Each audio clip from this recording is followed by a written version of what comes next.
오늘도 주님 안에서 새로운 것들이 보여지고 새로운 것들이 깨달아지고 새롭게 주시는 은혜와 사랑이 확증되어지는 그런 복된 날 되시기를 예수님의 이름으로 축복합니다. 모세가 비스가 산에 올라가서 요단 건너 가나안 땅을 내려다봅니다. 그때 가나안 땅이 얼마나 아름답고 좋을지 들어가고 싶은 그 마음이 너무너무 크게 자리를 잡습니다. 그래서 모세가 하나님께 아뢰입니다. 하나님, 저 가나안 땅 들어가게 해주세요. 꼭 들어가고 싶습니다. 그런데 하나님이 이런지하에 거절을 합니다. 너 나에게 더 이상 기도하지 마라. 너 더 이상 내게 말하지 마라. 26절 보세요. 여호와께서 너희 때문에 내게 진노하사 내 말을 듣지 아니하시고 내게 이르시기를 그만해도 족하니 이 일로 다시 내게 말하지 말라. 어쩜 이렇게 모세에게 하나님 이렇게까지 단호하게 말씀하실 수 있을까? 그 이유는 딱 한 가지입니다.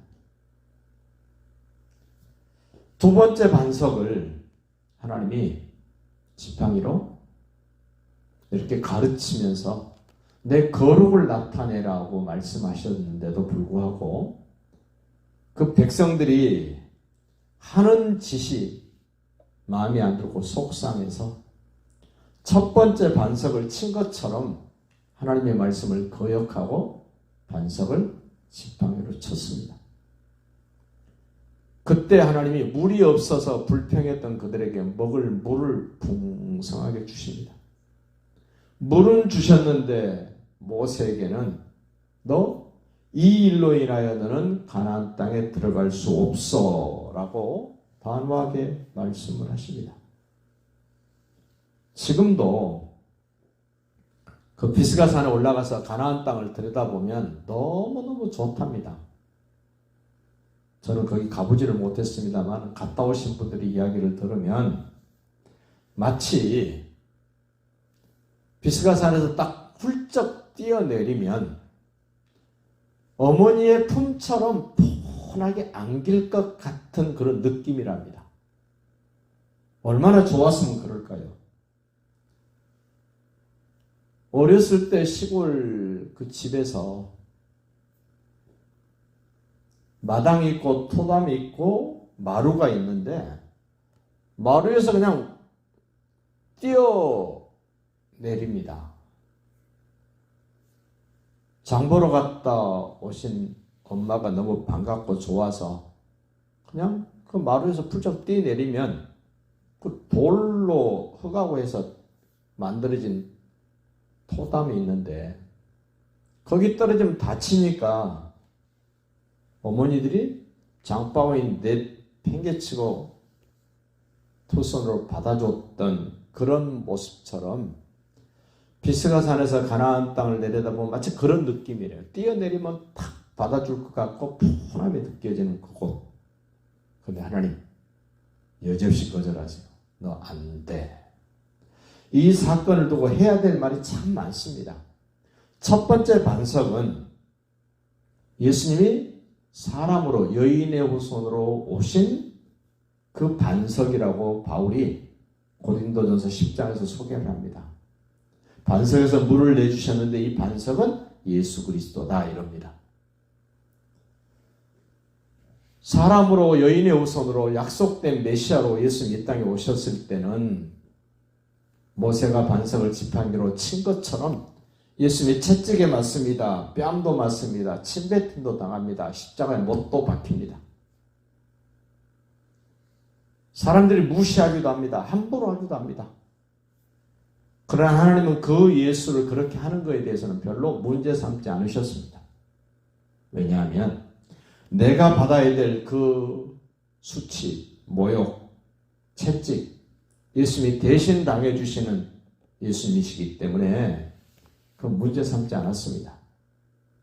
이제 죽으시고 부활하신 후에는 그 예수님을 함부로 할 수 없는 예수입니다. 두 번째 반석, 치면 안 됩니다. 하나님의 말씀대로 지팡이로 가르치기만 해도 문제를 해결해 주실 두 번째 반석, 재림이 오실 예수님, 부활 이후에 재림이 오실 예수님을 그렇게 우리에게 소개했습니다. 모세가 맡은 그 역할, 모세로 말미암아 우리에게 주신 율법으로는 구원받을 수 없는 또 하나의 상징적인 의미도 물론 포함되어 있습니다. 율법으로는 구원을 얻을 수 없습니다. 은혜로 복음으로만 구원을 얻습니다. 그래서 모세의 사역은 요단강까지 가는 그 여정, 그러나 요단을 건너 가나안 땅에 들어가는 것은 여호수아가 감당을 합니다.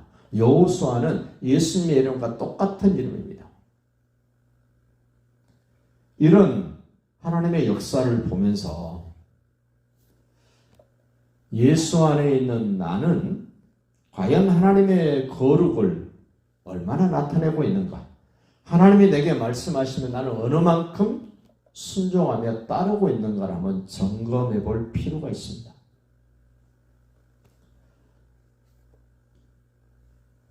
모세가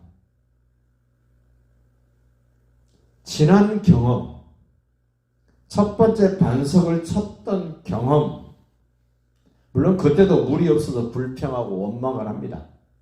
그러나 그때는 하나님이 반석을 쳐서 물을 내라고 말씀하셨습니다. 두 번째 반석에서 물을 낼 때도 똑같습니다. 백성들은 똑같이 원망하고 불평합니다. 투정합니다. 그런데 하나님의 말씀은 전혀 다른 말씀을 하십니다.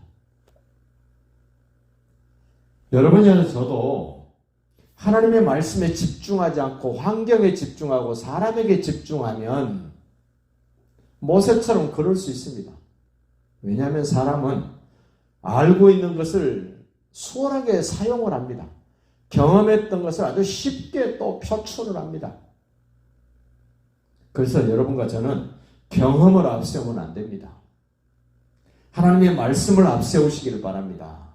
경험을 앞세우면 실패합니다. 경험을 앞세우면 반드시 실수합니다. 모세처럼. 하나님의 말씀을 앞세우면 말씀이 나를 이끌어갑니다. 하나님의 말씀이 나를 다듬어 가십니다. 이 모세가 지금 기도하는 것, 거절받는 것, 그리고 비스가산에 올라가서 바라만 보는 것, 우리에게 굉장히 많은 시사점을 남겨주고 있습니다. 27절도 보십시오. 너는 비스가산 꼭대기에 올라가서 눈을 들어 동서남북을 바라고 내 눈으로 그 땅을 바라보라. 너는 이 요단을 건너지 못할 것이니라. 모세의 사역 자체가 요단을 건널 수 없는 사역이었고, 모세가 결정적으로 실수한 것, 부활하셔서 영광스러운 예수님을 함부로 지팡이로 두들긴 것에 대한, 말씀을 불순종한 것에 대한, 하나님의 거룩을 훼손한 것에 대한 책임을 물어서 모세를 가나안 땅 못 들어가게 합니다. 그러나 한 가지 기억하십시오. 예수님이 이 땅에 오셔서 마태복음 17장에서 변화산상에 올라갑니다. 베드로, 야고보, 요한을 데리고 변화산상에 올라가셔서 기도하시는데 거기에 예수님과 함께 등장한 구약의 두 사람 인물이 있습니다. 모세와 엘리야입니다. 천상에서 되어지는 내용을 소개하면서 예수님이 등장을 합니다. 모세가 등장을 하고 엘리야가 등장합니다. 그걸 보면 모세 천국 간 겁니다. 엘리야 천국 간 겁니다. 다만 요단을 건너 가나안 땅에 들어갈 수 없다라고 하나님이 규정해 놓으신 겁니다. 천국 못 갔다고 생각하시면 안 됩니다. 변화산상에서 예수님이 기도하실 때 변화되셔서 모세도 보이고 엘리야도 보입니다. 조금 있다가 모세와 엘리야는 온데간데 없고 예수만 보입니다. 또 조금 있다가는 예수도 보이지 않습니다. 하나님의 말씀만 들려오는 아주 신비로운 체험을 베드로, 야고보, 요한이 합니다. 그러자 우리 주님이 말씀합니다. 너희가 지금 이 본 것 절대로 말하지 마라. 얼마나 베드로, 야고보, 요한 말하고 싶었겠습니까? 그래서 베드로는 죽기 직전에 쓴 편지에서 그 이야기를 합니다. 오늘 하나님이 내게 주신 말씀이 내 삶의 어떤 역할, 어떤 역량, 어떤 결과를 만들어내는가를 경험하실 수 있도록 말씀을 따라 말씀을 앞세우고 오늘도 살아보시기를 예수님의 이름으로 축복합니다.